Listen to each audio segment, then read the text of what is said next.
어떻게 오셨습니까? 뭔 소리야? 낯선 사람들 조심해라. Halo kaum rebahan, untuk rangkuman kali ini masih sama nih di dunia perdrakoran, tapi genrenya agak beda, yakni horor. Judulnya Like Shop. Berkisah tentang sebuah toko lampu yang hanya berjualan ketika malam hari aja. Nah, di saat malam itulah para arwah-arwah gentayangan sering sekali mampir ke toko tersebut. Namun bukan hanya hantu, ada juga beberapa manusia yang mampir ke sana sekedar untuk membeli lampu. Tapi di antara manusia-manusia dan arwah-arwah ini, ternyata ada banyak sekali kisah kelam yang membuat drama ini semakin horor. Dan kira-kira bagaimanakah keseruannya? Hayu, mari langsung saja kita simak ke alur drakornya. Perhatian, video ini hanya rangkuman atau spoiler semata, bukan film aslinya. Jadi kalau kalian memang gak mau kena spoiler di awal dari film ini, monggo silakan nonton film aslinya guys.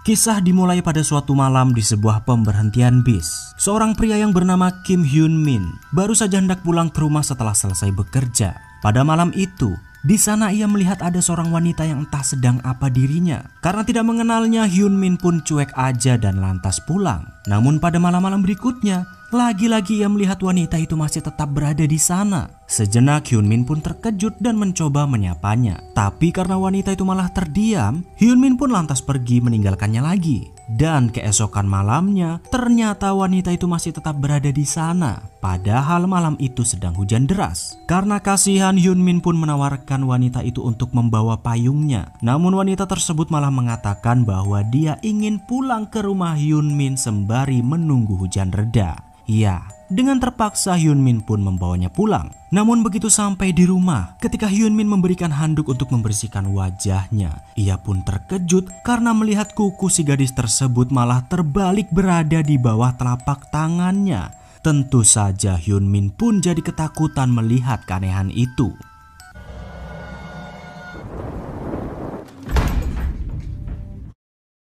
Beralih di sebuah rumah sakit dengan seorang perawat yang bernama Kwon Young Ji. Hari itu ia dan teman-temannya sedang bekerja seperti biasa, lembur shift malam dengan banyaknya pasien yang sedang kritis. Dan tidak berapa lama kemudian saat semua teman-temannya sedang istirahat sebentar, ada seorang pria yang terlihat seperti linglung mondar-mandir di depan Young Ji. Setelah ditanya, si pria itu ternyata sedang mencari kamar mayat. Entah apa maksudnya, tapi tiba-tiba monitor di depannya pun berbunyi kencang karena ada seorang pasien yang mengalami gangguan. Yang rupa-rupanya pria yang mencari kamar mayat tadi adalah arwah dari pasien ini. 영안실이 어디예요?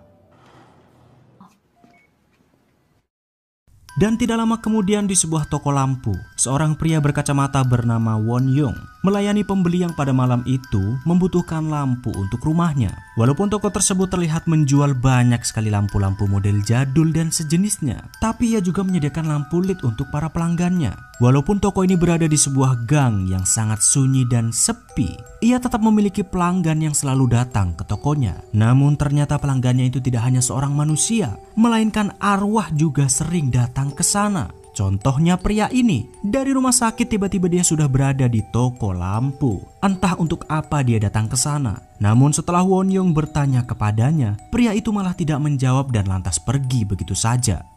어떻게 오셨습니까?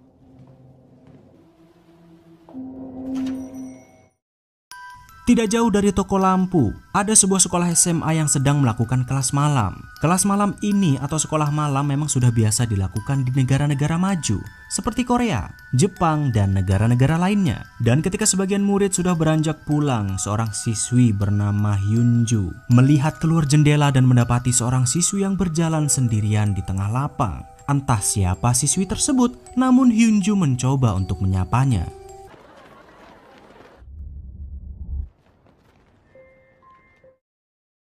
Sementara itu di toko lampu, tidak sengaja seorang pelanggan datang ke toko Won Young karena cahaya tokonya yang sangat terang. Namun ada yang aneh dengan pelanggan ini. Dia mengatakan sangat kedinginan, bahkan dinginnya seperti es katanya. Ditambah lagi dia mengatakan terganggu dengan suara anjing yang selalu menggonggong, padahal tidak ada anjing pada malam itu. Tidak berselang lama setelah pelanggan tersebut pergi, seorang pelanggan lainnya yakni seorang wanita juga mampir ke tokonya. Lagi-lagi pelanggan ini juga terlihat aneh. Dia hanya diam saja padahal Won Young sudah mencoba bertanya lampu apa yang hendak ia cari. Hingga tiba-tiba saat si wanita tersebut mencoba menyentuh salah satu lampu di tokonya, Won Young pun melarangnya dengan sangat tegas. Entah kenapa ia sangat tidak ingin lampu-lampunya disentuh.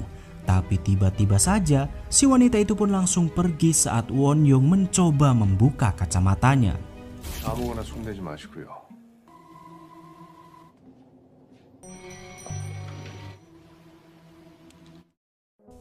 Tidak lama kemudian saat hujan rintik-rintik, Hyunju dan kawan-kawannya ternyata baru saja pulang dari kelas malam. Di tengah jalan mereka memutuskan untuk mencari jalan pintas karena tidak mau melewati sebuah gang sepi yang konon katanya gang tersebut sangat angker. Namun ternyata tidak dengan Hyunju. Dia tidak begitu peduli dengan gosip tersebut. Apalagi memang dia harus pulang lewat gang itu karena diminta oleh ibunya untuk mampir ke toko Won Young membeli sebuah lampu.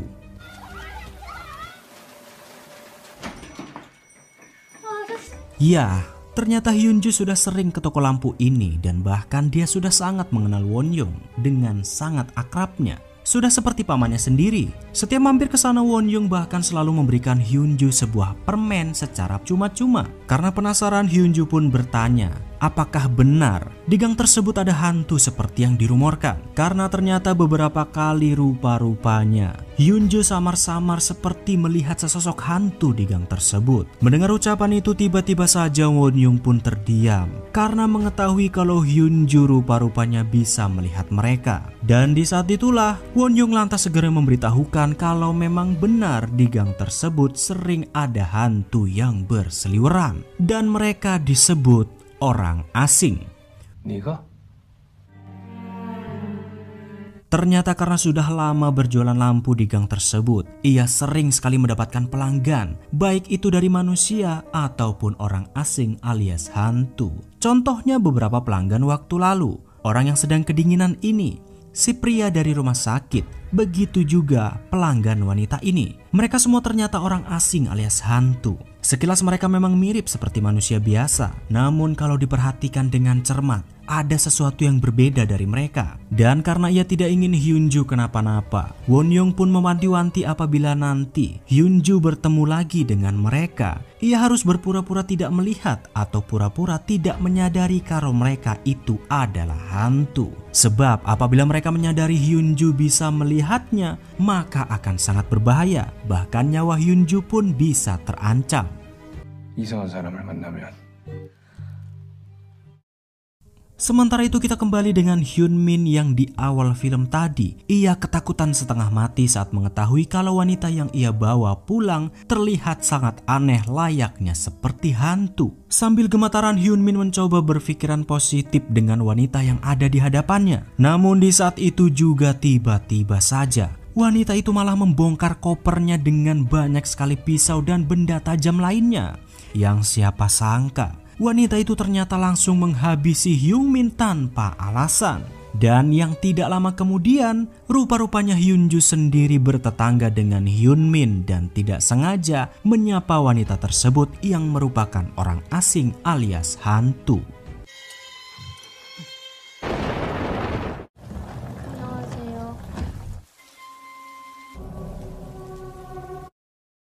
Keesokan harinya di tempat lain, ada seorang wanita yang sedang mencari sebuah kontrakan untuk ditinggali sementara waktu. Pada hari itu sebenarnya Son Hai bisa mengambil apartemen yang lebih murah sesuai budgetnya. Namun karena ia ingin tempat yang tenang dan sunyi, akhirnya ia pun memilih kontrakan ini. Tapi minusnya, di kontrakan ini ada satu kamar yang tidak bisa ia buka. Dan Son Hai pun dilarang untuk masuk ke dalam kamar itu. Katanya sih kamar itu sedang dalam perbaikan. Karena tidak mau ambil pusing dengan masalah sepele itu, Son Hai lantas tetap mengambil kontrakan tersebut. Namun ketika malam tiba, ketika Son Hai sedang menikmati pekerjaannya, ia tiba-tiba terganggu dengan suara nyanyian yang terdengar di lorong. Ternyata pada malam itu ada seorang murid SMA yang sedang berlari di lorong sambil bernyanyi untuk menghilangkan ketakutannya. Dan setelah suasana kembali sunyi sepi, di saat itulah tiba-tiba lampu kontrakan Son Hai pun padam dengan sendirinya. Namun ada yang aneh dari kejadian itu. Dikala semua lampu yang ada di rumah tersebut mati, ternyata lampu yang ada di kamar yang katanya rusak dan tidak boleh ia masuki tetap menyala dengan terang benderangnya. Dengan sangat gemetaran, Son Hai pun mencoba masuk ke dalam kamar itu, yang ternyata kamar tersebut tidaklah rusak karena hanya lampu itu yang masih menyala. Perlahan-lahan Son Hai pun mencoba memindahkannya, dan karena pada malam itu juga si murid SMA kembali lewat dari gang tersebut sambil terus bernyanyi, Son Hai lantas mencoba menegurnya. Namun siapa sangka, tiba-tiba saja si murid SMA itu lari ketakutan karena ia melihat ada sesosok hantu di belakang Son Hai.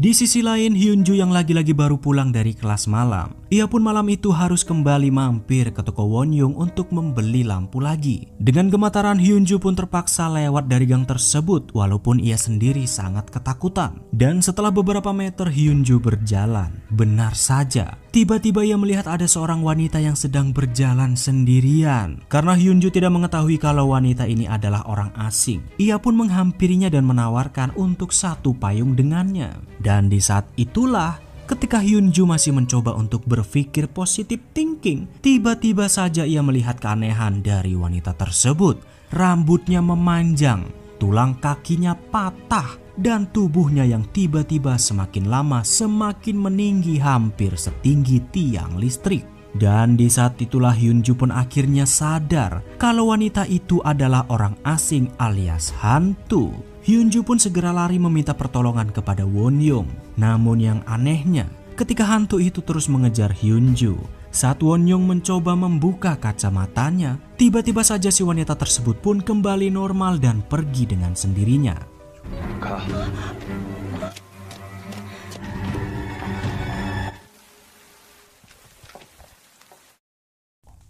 Sementara itu keesokan malamnya saat si murid SMA kembali melewati gang tersebut, tidak sengaja ia malah bertemu dengan si wanita yang telah membunuh Hyunmin. Karena ia tidak tahu kalau wanita ini adalah orang asing alias hantu, ia pun memintanya untuk satu payung dengannya. Namun ketika mereka sampai di kontrakan Son Hai, si murid SMA pun tiba-tiba mengatakan kalau di dalam rumah ini waktu lalu ia melihat ada sesosok hantu yang tinggal bersama seorang wanita. Tentu saja kejadian ini pun membuat wanita ini heran. Bagaimana mungkin seorang manusia bisa tinggal bersama hantu? Yang ternyata Son Hai sendiri sebenarnya sejak awal sudah tahu kalau selama ini dia tinggal bersama hantu. Dan di saat itulah Son Hai dan si murid SMA pun harus terkena teror dari mereka si orang asing.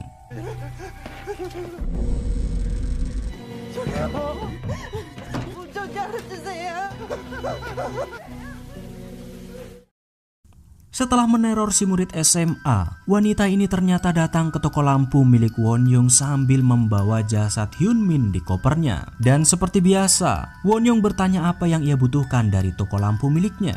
Namun di saat itu juga, tiba-tiba ada seseorang lagi, yakni seorang detektif yang juga datang ke toko itu untuk mencari seseorang. Dan siapakah sang detektif ini? Mari kita flashback sebentar untuk mencari tahu ceritanya. 말씀 좀 묻겠습니다.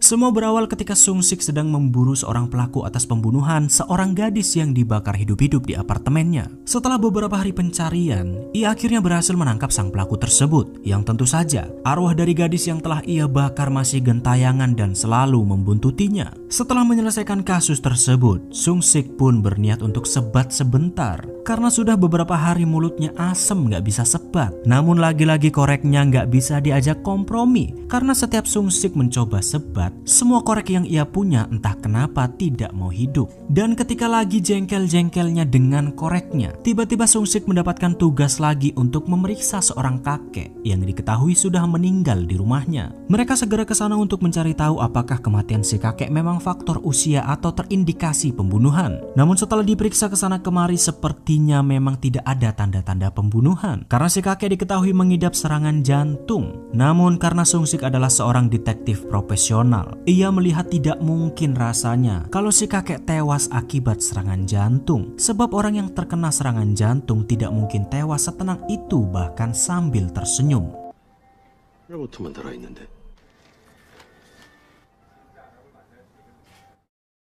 Setelah kembali ke kantor, Sung-sik segera meminta pengawas CCTV untuk mencari beberapa restoran Tionghoa yang ada di sekitar daerah si kakek. Sung-sik mencurigai kalau si kakek tewas ada kaitannya dengan pegawai restoran Tiongkok, sebab di TKP ia menemukan bercak bumbu makanan dan panggilan terakhir si kakek mengarah kepada restoran Tiongkok. Tidak membuang-buang waktu, Sung-sik pun segera mencari restoran tersebut sambil mencoba sebat. Namun lagi-lagi koreknya nggak bisa diajak kompromi. Dari sekian banyaknya restoran Tiongkok yang Sung-sik datangi, ternyata tidak satu pun mengarah kepada si kakek karena rata-rata mereka tidak menerima pesan antar, apalagi dengan jarak yang cukup jauh. Hingga malam tiba, Sung-sik yang sudah lapar pun tidak sengaja mampir di sebuah resto lokal untuk makan semangkok mie. Dan begitu masuk ke dalam resto tersebut, tiba-tiba saja Sung-sik mencurigai kalau sebenarnya orang inilah pelaku dari pembunuhan si kakek. Semua itu tentu bukan hanya feeling semata, namun Sung-sik bisa menebaknya berkat bekas kuah mie jajangmyeon di depan rumah si kakek dan juga nomor panggilan terakhir di HP-nya. Sung-sik pun mencoba membuat si pemilik resto tersebut mengaku dengan mencoba mengintimidasinya. Namun ternyata sang pemilik resto ini tidak mudah diintimidasi dan Sung-sik pun tak bisa menangkapnya karena bukti-bukti belum 100% akurat. 너지. 또 오세요. Namun begitu sampai di kantor, Sung-sik yang yakin betul kalau pemilik resto tersebut adalah pelaku yang telah membunuh si kakek. Sung-sik lantas berusaha mati-matian memikirkan bagaimana caranya agar ia bisa menangkapnya dengan tuduhan dan bukti-bukti yang konkret. Sampai 1 bulan kemudian, rencana Sung-sik pun akhirnya membuahkan hasil. Di suatu malam ketika si pemilik resto sedang mencoba memburu targetnya, yakni seorang wanita, Sung-sik pun berhasil menangkapnya saat sedang mencoba membunuh wanita tersebut. Namun saat si pemilik resto itu berhasil dibekuk, tiba-tiba saja ia mengatakan kenapa Sung-sik bisa melihat wanita itu, yang ternyata wanita tersebut adalah gadis yang waktu lalu dibakar hidup-hidup oleh pelaku yang ia tangkap di bis, yang artinya dia adalah hantu. Dan di saat itulah Sung-sik menyadari ada yang aneh, karena tiba-tiba saja Sung-sik melihat kalau mata si pemilik resto tidaklah wajar seperti manusia pada umumnya. 눈깔이 왜 이래? Dan inilah alasan kenapa Sung-sik bisa sampai di toko lampu milik Won-young. Rupa-rupanya pada malam itu si pemilik resto berhasil lolos dari genggamannya. Sung-sik pun bertanya, apakah ada seorang pria dengan ciri-ciri serupa yang mampir atau lewat di depan tokonya? Namun ternyata tidak ada. Dan kebetulan sekali saat Sung-sik mampir, si wanita yang sedang membawa jasad Hyun-min di kopernya sedang berada di sana. Melihat ada tetesan darah, Sung-sik pun bertanya, tapi wanita tersebut beralasan itu hanyalah darah siklus datang bulannya. Sung-sik yang percaya dan membiarkan si wanita itu pergi begitu saja.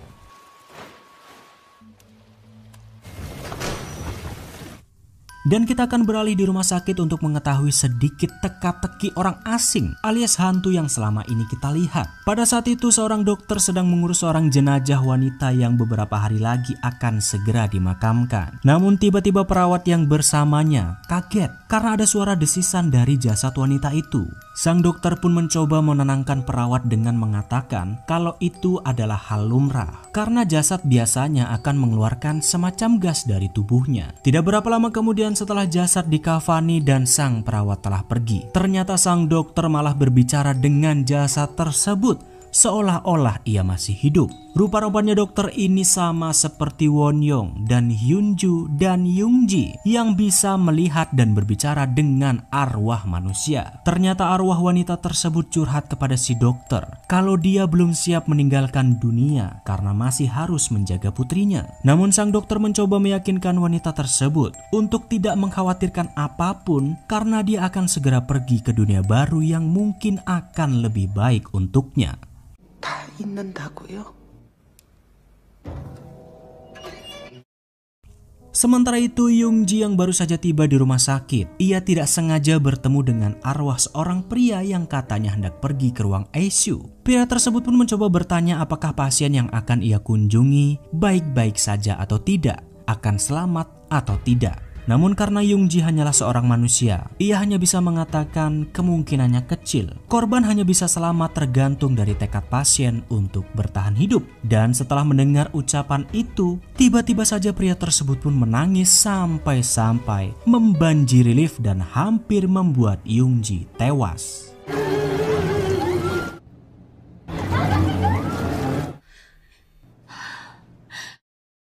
Setelah berhasil keluar dari lift, Young-ji pun meminta kepada seniornya untuk bisa menjadi perawat atas pasien pecandu alkohol yang akan dipindahkan ruangan. Tidak ada alasan khusus, hanya saja Young-ji ingin berbicara berdua dengannya. Karena dahulu Young-ji ternyata pernah hampir tewas ditabrak oleh seorang pemabuk. Setelah diizinkan oleh seniornya, Young-ji pun segera membawa si pasien sambil bercerita dengannya. Young-ji bercerita dan mengatakan kalau dia bisa melihat arwah orang-orang yang sudah meninggal atau yang sedang kritis. Seperti yang dilihat oleh si pasien ini beberapa kali kala ia sedang kritis, yakni arwah si bapak tadi. Ya, indra keenam Young-ji ini tiba-tiba terbuka setelah ia pernah hampir tewas akibat ditabrak oleh seorang pemabuk. Sejak saat itu dia bisa melihat hal-hal goib dan semacamnya. Awalnya Young-ji tidak bisa membedakan mana yang manusia dan mana yang bukan. Namun setelah sekian lama berlalu, akhirnya Young-ji bisa membedakannya. Seperti yang dikatakan oleh Won-young, ada sedikit perbedaan di antara mereka. Rupa-rupanya inilah alasan Young-ji terus berusaha merawat para pasien dengan sangat perhatian dan berbicara dengan mereka. Semuanya demi bisa meningkatkan tekad hidup para pasien di sana. Dan disinilah kita akan mengetahui semua teka-tekinya. Ternyata apa yang terjadi di toko lampu milik Won-young, semua itu bukanlah kebetulan. Rupa-rupanya semua orang yang datang ke sana tidak ada satupun dari mereka yang masih hidup, atau setidaknya mereka dalam keadaan kritis. Rupa-rupanya toko lampu milik Won-young adalah tempat persinggahan para arwah yang sedang tersesat atau sedang dalam perjalanan menuju ke alam baka. Dari si Hyun-min, si murid SMA, Son-hae, pria yang selalu kedinginan ini, dan juga sang detektif. Ya, ternyata mereka semua saat ini sedang berada di rumah sakit, dirawat oleh Young-ji dalam keadaan koma kritis. Belum dijelaskan kenapa dan bagaimana mereka bisa berada di sana. Yang jelas, yang kita lihat dari awal film tadi, kebanyakan dari mereka masih hidup dan masih berjuang untuk bertahan hidup dan kembali ke dunia nyata.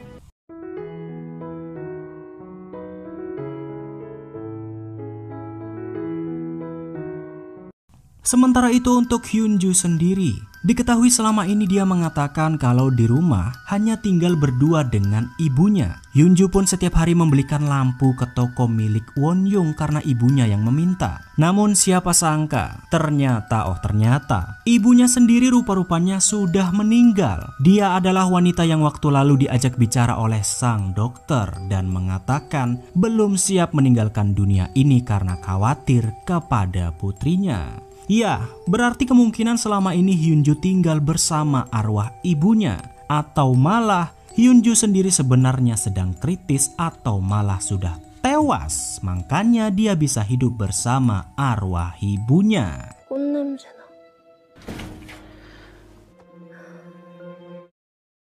Setelah kita mengetahui ternyata mereka semua sedang koma, kita akan flashback untuk melihat alasan mereka bisa berada di alam arwah. Yang pertama ada Hyun-min. Pada malam itu dia sedang menuju ke rumah pacarnya Lee Ji-young, wanita yang di episode awal menjadi hantu dan membunuhnya. Ya, ternyata mereka adalah sepasang kekasih. Namun kisah cinta mereka sungguh menyedihkan. Rupa-rupanya ibu Hyun-min tidak merestui hubungan mereka dan meminta Ji-young untuk segera pergi dari kehidupan anaknya. Dan alasannya cukup membuat Mimin gregetan ya. Ibu Hyun-min ternyata tidak ingin Ji-young jadi menantunya karena ia bisu. Ya, ternyata Ji-young bisu.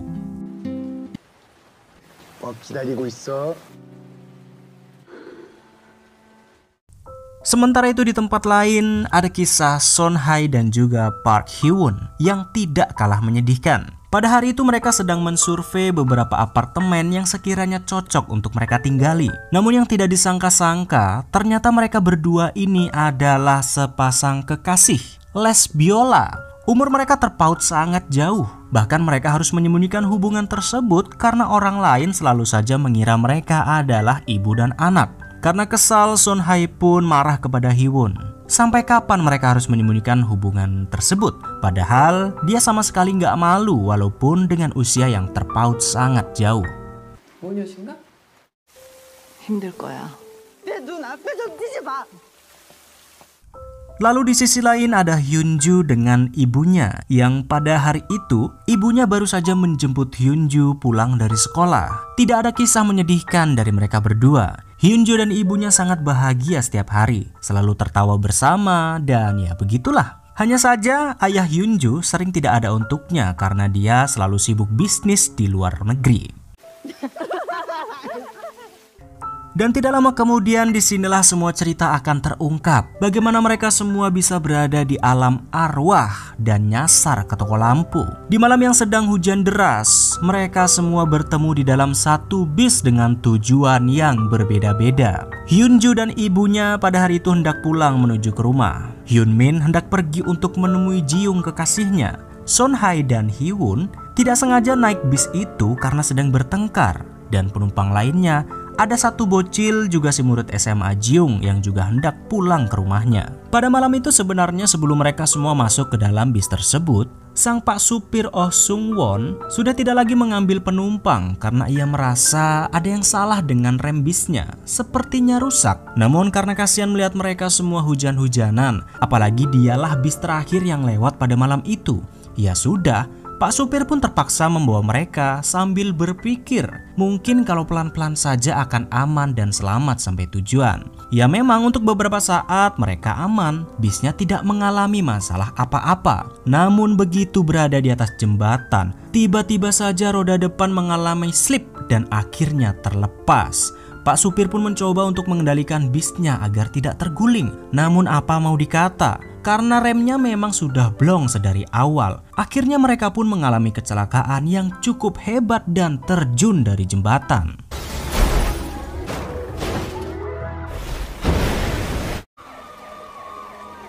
Setelah kecelakaan itu, Pak supir, Sonhae, Hyunmin dan yang lainnya pun diambang kritis. Mereka semua benar-benar hampir saja tidak bisa diselamatkan. Namun naas ada beberapa dari mereka yang memang sudah tewas, yakni Pak supir sendiri dan juga Park Hee-woon. Dan tidak lama kemudian setelah kejadian tersebut, Jiung pun terus saja mencoba menghubungi Hyunmin karena sangat cemas. Namun yang goddamn-nya, bukannya memberitahukan kalau Hyunmin selamat, ibunya malah mengatakan kepada Jiung kalau Hyunmin tewas akibat dirinya. Tentu saja mendengar kabar itu Jiung pun sangat terpukul. Dia tidak menyangka Hyunmin kekasihnya akan tewas saat hendak bertemu dengan dirinya. Karena tidak bisa menyembunyikan kesedihannya itu dan merasa bersalah telah membuat kekasihnya tewas, Jiung pun akhirnya memutuskan untuk bundir demi bisa menyusul Hyunmin. Dan inilah alasan kenapa Jiun bisa bertemu dengan Hyunmin di dunia arwah.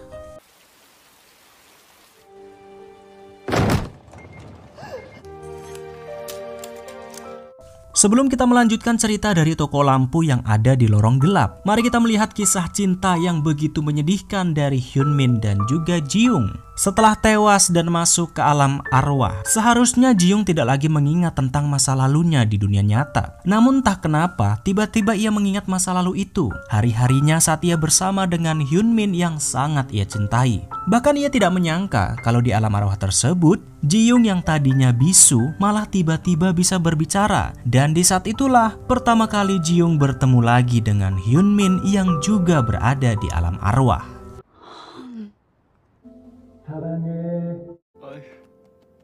됐어요? Namun tidak seperti yang kita lihat di episode yang lalu. Kalau di episode awal kemarin kita melihat Jiung seperti membunuh Hyunmin, sebenarnya malah sebaliknya.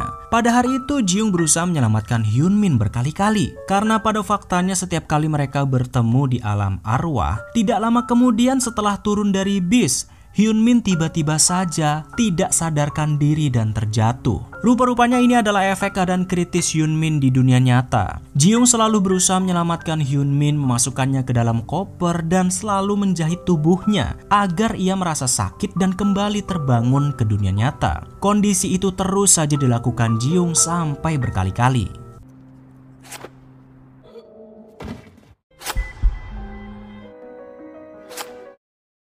Dan akhirnya kita kembali ke toko lampu di mana saat itu Sung Sik masih bersama Won Young di toko lampunya. Mereka duduk berdua sambil mendengarkan cerita satu sama lain. Dari Sung Sik yang katanya punya seorang istri dan anak yang keguguran, Won Young yang juga katanya pernah punya seorang putri. Namun percakapan mereka tidak berlangsung lama. Karena hujan sudah reda, Sung Sik pun bergegas pergi dari toko lampu Won Young untuk kembali mencari si pemilik resto yang waktu lalu diduga telah membunuh si kakek. Namun tidak lama kemudian setelah pergi dari toko lampu, Sung Sik tiba-tiba teringat tentang masa lalunya saat di dunia nyata. Ia teringat kalau sebenarnya istrinya sudah tiada. Begitu juga dengan calon jabang bayinya. Dan setelah mengingat semuanya, Sung Sik pun mulai merasa ada yang aneh. Dia merasa kenapa selama berhari-hari ini, kemanapun dia pergi, di sana tidak pernah ada siang, selalu gelap dan malam. Hingga tiba-tiba ketika Sung Sik mencoba untuk sebat, loh dia kaget, kok koreknya bisa hidup? Padahal selama ini koreknya selalu mati. Ditambah lagi ada yang aneh dengan tubuhnya. Ia merasa kepalanya seperti hancur dan matanya bisa berpindah-pindah tempat. Dan di saat itulah Sung Sik pun akhirnya menyadari kalau sepertinya ia sedang berada di dunia lain.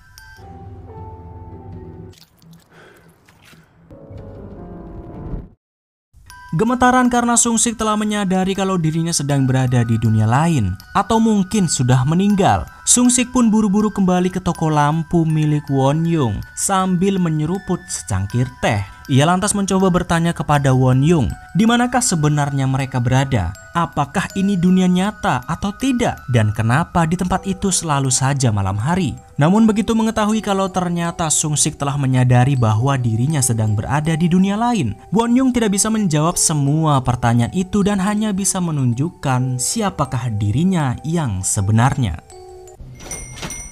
이곳은 어디입니까? 사후세계입니다. Di sisi lain ketika Sung Sik sudah menyadari kalau dirinya sedang berada di dunia lain, Son Hai yang saat itu masih terjebak di dalam rumah, ternyata ia juga sadar kalau dirinya hanyalah arwah setelah kecelakaan. Ia menyadarinya karena tidak sengaja melihat ada baju rumah sakit di lemari. Dan ketika Son Hai mencoba kembali masuk ke dalam kamar kosong dan melihat lampu yang masih menyala, disinilah semua ingatan Son Hai pun akhirnya pulih. Ia melihat jelas tentang kenangannya saat masih bersama Hyewon, saat terakhir kali mereka bertengkar dan akhirnya masuk ke dalam bus yang membuat mereka kecelakaan. Dan rupa-rupanya hantu yang selama ini ada di dalam rumah bersamanya adalah arwah Park Hyewon. 힘들 거야.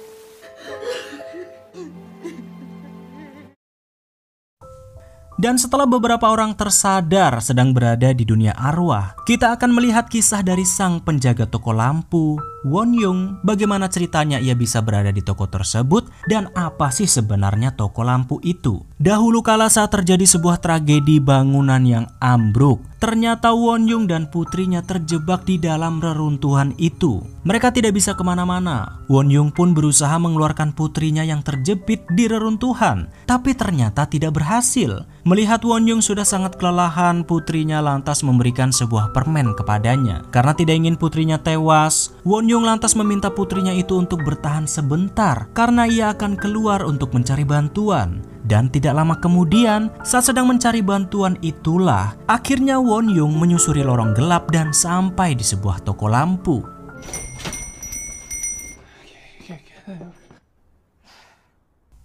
Pada saat Won Young sampai di sana, ia pun meminta dengan sangat kepada sang wanita pemilik toko tersebut untuk mau membantunya mengeluarkan putrinya yang sedang terjepit di reruntuhan. Namun ternyata wanita ini tidak mau membantunya walaupun Won Young sudah mengemis-ngemis karena merasa frustasi. Won Young lantas mencoba menghancurkan salah satu lampu di toko itu, tapi si pemilik toko langsung menghentikannya dengan membuka kacamatanya. Seketika di saat itu jugalah Won Young langsung menyadari kalau dirinya sebenarnya sudah tewas dan hanya putrinya lah yang saat ini masih selamat, masih tertimpa di reruntuhan.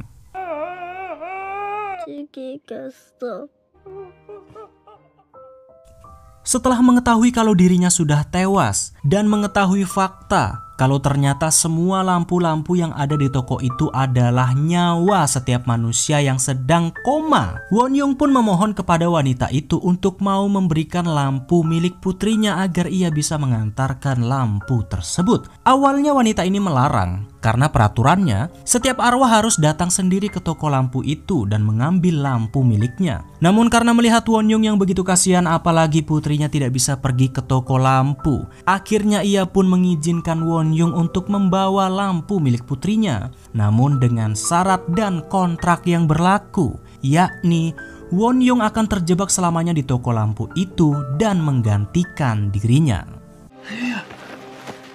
거래를 하죠. 됐잖아.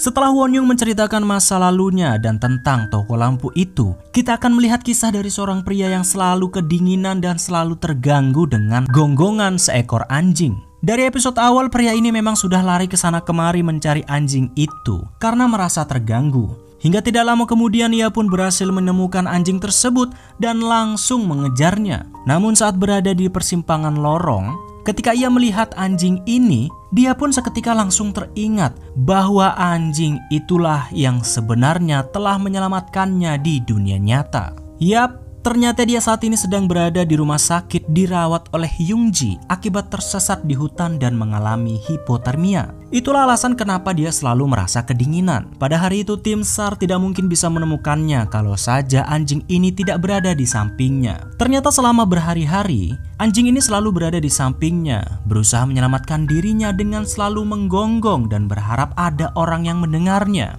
Berkat usaha si anjing walaupun kedinginan dan bahkan dia sendiri sebenarnya sudah terluka parah, akhirnya tim SAR pun berhasil menemukan mereka.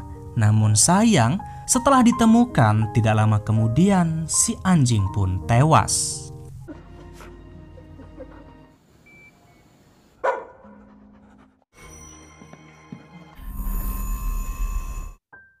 Sementara itu di saat satu persatu pasien mulai mengingat kembali sebelum mereka kecelakaan, ternyata Hyunju masih belum bisa mengingat apa yang sebenarnya terjadi kepada dirinya. Dia bahkan saat ini sedang bertengkar hebat dengan ibunya, dikarenakan ia kesal karena selalu diminta untuk pergi ke toko lampu, padahal ia sangat takut sekali melewati lorong tersebut. Begitu juga dengan si murid SMA Jiung. Dia masih belum sadar sampai-sampai Young-ji berusaha memancing ingatannya dengan bola basket kesayangannya, yang ternyata usaha Young-ji membuahkan hasil. Di dalam arwah sendiri rupa-rupanya bola basket tersebut bisa mengarahkan si Pak Supir untuk bertemu dengan Jiung. Dan siapa sangka di saat yang bersamaan ketika Young-ji masih merawat pasien yang lainnya, tiba-tiba saja ia melihat salah satu pasien yang akhirnya tersadar dan dia adalah si detektif Sung-sik. 환자분 보지 말자. Rupa-rupanya setelah menetap beberapa saat di toko lampu milik Won Young dan masih tidak percaya kalau ia sedang berada di dunia lain, Won Young pun membuktikan kalau dirinya saat ini hanyalah arwah yang sedang gentayangan. Won Young juga menjelaskan kalau penyebab arwah mereka masih terjebak di tempat tersebut adalah karena mereka belum bisa menerima kenyataan hidupnya. Seperti Sung-sik, ia belum bisa menerima kenyataan kalau istri dan calon anaknya telah tiada. Penyesalan itu pun membuat arwahnya luntang-lantung di alam baka. Namun setelah menyadari betapa ia harus melanjutkan hidupnya dan kembali ke dunia nyata, akhirnya Sung-sik bisa menemukan cahayanya sendiri, yakni melalui korek peninggalan dari mendiang istrinya. 빛을 찾지 않았습니까? 있잖아. 마음에 들어? Sementara itu si murid SMA Jiung yang sudah ditemukan oleh Pak Supir, ia lantas digendong dibawa pergi menuju ke toko lampu agar ia bisa menemukan cahayanya dan kembali ke dunia nyata. Di tengah perjalanan Jiung memberitahukan kalau di rumah belakangnya masih ada wanita yang terjebak dan tidak bisa keluar. Yang Jiung maksud adalah Son Hai. Begitu sampai di depan toko lampu, Pak Supir bis pun meminta Jiung untuk segera mencari lampunya. Tidak lupa juga, Pak Supir bis meminta maaf atas semua kejadian yang menimpa mereka. Ternyata ia merasa sangat bersalah kepada Jiung dan semua penumpang lainnya karena keteledorannya untuk memperbaiki rem yang blong pada waktu itu dan malah mengakibatkan banyak sekali korban jiwa.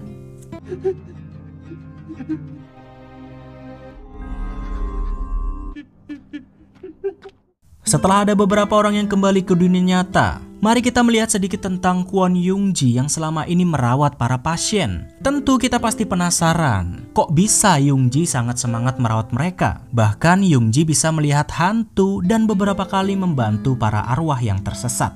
Ternyata, Yung Ji ini bisa mengetahui kalau para arwah pernah tersesat dan datang ke toko lampu milik Won Yung adalah karena dahulunya dia juga pernah koma setelah ditabrak oleh seorang pemabuk. Di saat itulah, Yung Ji masuk ke dunia arwah dan sampai di toko lampu. Namun seharusnya setelah kembali ke dunia nyata, kenangan saat mereka di dunia arwah seharusnya ikut menghilang dan tidak ikut ke dunia nyata. Tapi nyatanya Yung Ji tetap bisa mengingat dunia arwah tersebut. Ya maka dari itu dia bisa melihat arwah. Karena peraturannya, siapapun yang setelah kembali dari dunia arwah dan tetap memiliki ingatan dunia tersebut, maka konsekuensinya mata batin mereka akan terbuka bisa melihat hal-hal goib. 누군가는 죽어요. Sementara perlahan-lahan semua orang mulai kembali ke dunia nyata, Ji Young masih terus berusaha membuat Hyun Min mengingat dirinya. Karena nyatanya, selama 3 hari ini Ji Young yang berusaha mati-matian, Hyun Min masih belum sadar juga. Bahkan sampai-sampai Ji Young menolak jasadnya dikebumikan. Dan pada akhirnya, jasadnya pun terkunci di ruang mayat. Ji Young yang sudah putus asa lantas memohon kepada Hyun Min untuk segera bangun. Namun tetap saja, Hyun Min bahkan tidak bisa mengingat apapun. Karena waktu Ji Young sangat terbatas, ia pun segera membawa Hyun Min untuk pergi ke toko lampu. Walaupun tidak mengingat apapun yang artinya Hyun Min tidak punya keinginan untuk kembali ke dunia nyata, Ji Young tetap membawanya ke toko Won Yung agar Hyun Min bisa menemukan cahayanya. Dan akhirnya, mereka pun berpisah. 이제 가.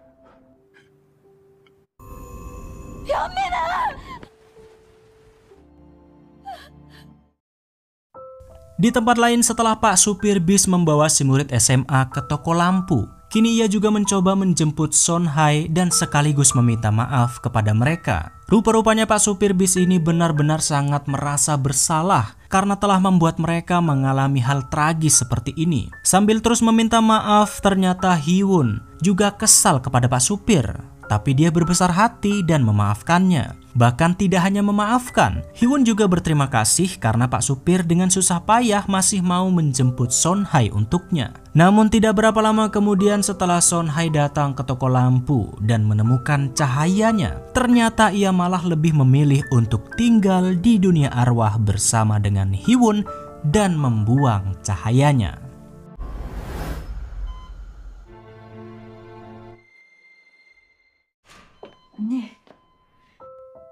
Setelah dari tempat Son Hai, Pak Supir melanjutkan pencariannya untuk membawa mereka yang masih tersesat menuju ke toko lampu. Kali ini dia bertemu dengan Ibu Hyunju dan tidak menyangka kalau Ibu Hyunju ternyata juga sudah tewas. Dengan penyesalan yang sangat mendalam, Pak Supir pun meminta maaf kepadanya karena telah membuatnya tewas. Namun seketika Ibu Hyunju memintanya untuk cepat berdiri dan segera jemput putrinya untuk pergi ke toko lampu. Dan di saat Pak Supir sedang mencoba untuk menjemput Hyunju, tiba-tiba saja ibunya malah pergi ke toko lampu dan meminta Won Yung untuk mau menjemput Hyunju juga. Namun Won Yung menolak karena peraturannya setiap orang harus datang sendiri untuk mencari cahayanya. Tidak boleh diwakilkan. Ibu Hyunju pun benar-benar memohon kepada Won Yung sambil mengambil beberapa bungkus permen dan menyodorkannya kepada Won Yung. Yang siapa sangka, ternyata Ibu Hyunju ini adalah putri Won Yung yang waktu itu terjepit di reruntuhan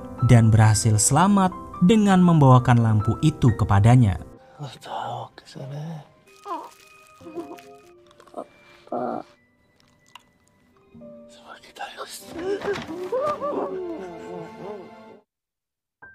Setelah Won Yung akhirnya bertemu lagi dengan putrinya, Pak Supir bis yang sudah bersusah payah akhirnya sampai di apartemen untuk menjemput Hyunju. Karena ia tidak punya banyak waktu lagi, Pak Supir bus pun memberitahukan yang sebenarnya kepada Hyunju kalau ia saat ini sedang berada di dunia arwah dan ibunya sudah meninggal.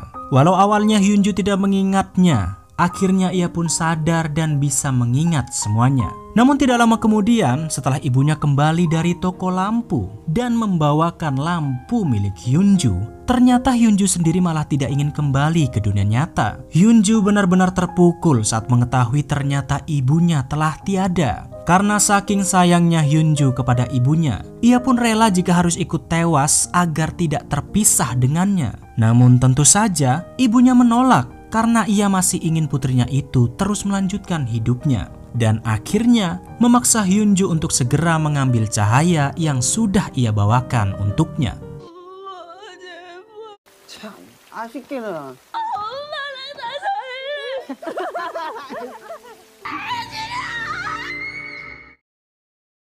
Setelah akhirnya semua orang tersadar dari komanya, satu persatu dari mereka pun mulai menjalani hidupnya kembali dengan suka dan duka. Si murid SMA Jiung yang baru saja hendak keluar dari rumah sakit, Hyunju yang kini bersama ayahnya, Pak supir bus yang tetap menjadi supir di dunia arwah, Sonhae dan Hiwon yang masih tetap bersama di dunia arwah juga, dan Hyunmin yang juga sudah terbangun, namun kondisinya sangat memprihatinkan. Dia terbangun tapi masih dengan lupa ingatan.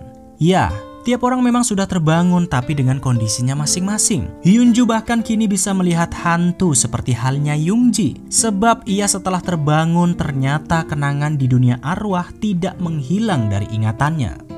나랑 친구 해줄래? 그랬나? Dan untuk si detektif Sung-sik sendiri, setelah ia terbangun ternyata ia juga masih memiliki ingatan di dunia arwah tersebut. Bahkan kini ia datang menemui arwah si pemilik resto yang diduga telah membunuh si kakek, untuk mencari tahu lebih jauh sebenarnya dia itu siapa dan bagaimana caranya terhubung ke dunia arwah. Sung-sik pun bertanya, apa yang ia lakukan di dunia ini kenapa matanya mirip sekali dengan Won Young. Ternyata si pemilik resto ini adalah agen dengan misi khusus untuk mengirim para arwah-arwah gentayangan kembali menuju alam baka. Sebenarnya bukan hanya dia agen dunia arwah yang berurusan dengan hal goib. Ada Youngji yang bertugas di rumah sakit menuntun mereka ke toko lampu, dan si dokter yang bisa berbicara kepada orang yang sudah meninggal untuk meyakinkan mereka agar tidak gentayangan di dunia nyata. Namun karena kini si pemilik resto sudah meninggal akibat waktu lalu berusaha menyelamatkan dirinya, ia pun meminta kepada Sung-sik untuk mau menggantikannya. Ya, Sung-sik diminta untuk menjadi agen yang mengusir arwah gentayangan di dunia. Tentu saja karena ia juga memiliki penglihatan yang bagus dan karena merasa harus bertanggung jawab atas tewasnya si pemilik resto. Sung-sik pun akhirnya menggantikan tugasnya dari detektif manusia kini menjadi detektif hantu. Bahkan tidak menunggu lama, pada hari yang sama, Sung-sik langsung menemukan arwah yang gentayangan yang saat itu hendak mencelakai Youngji di rumah sakit.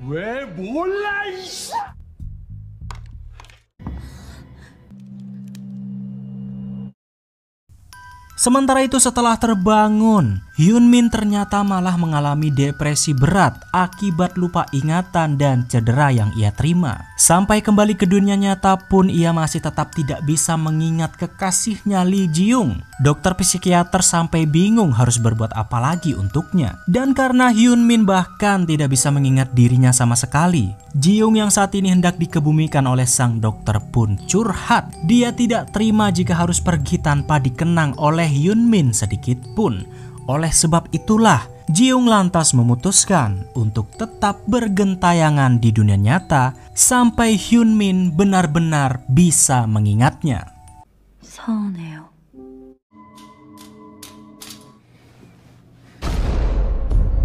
Tamat.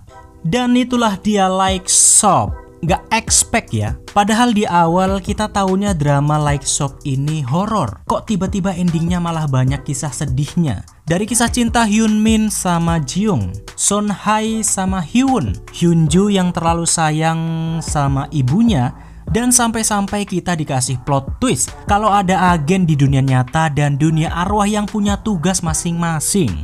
Bahkan ya, katanya loh tapi ya, besok season 2 dari Like Shop ini bakal nyambung jadi satu sama drama Moving. Kok bisa gitu? Ya soalnya di akhir episode Like Shop ada bocoran kalau memang dramanya bakal nyambung.